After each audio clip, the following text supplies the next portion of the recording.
man's debts are another man's assets. Can you give us a scale, a sense of the scale of global debt right now? It's now unprecedented in all of history, and I want to just explain how it works. There's a supply-demand situation. The way the debt cycle works is think of credit and our credit system as being like a circulatory system. That credit brings buying power, brings nutrients to all of the system. But that credit that we buy things with, we buy financial assets, we buy goods and services with, creates debt.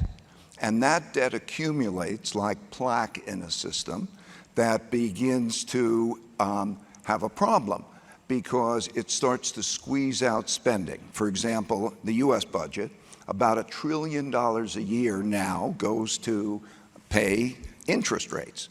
And over the next year, we're going to have over $9 trillion of debt that we have to pay back and roll forward, hopefully.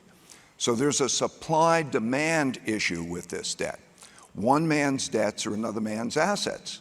And if those assets do not provide an adequate return, or they feel that there is risk in those assets, yes, there's not enough demand for that debt, there is a problem. And that problem is that interest rates then start to rise, and those holders of the debt begin to realize there's a debt problem, and worse on this supply-demand is that they have to sell the debt. Imagine if you thought your assets are not good, you're going to want to sell those assets, and that creates this terrible supply-demand balance that produces a great conflict. Now, the central bank can either let that happen, interest rates rise, asset goes down, economies suffer, or they come in and they print a lot of money.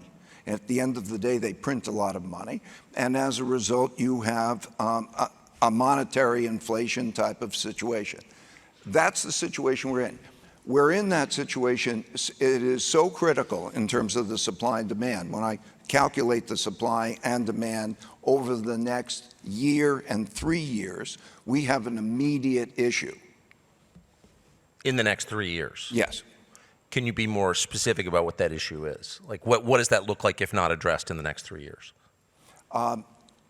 It looks like the holders of the debt and the buyers of the debt will not buy enough to meet the supply,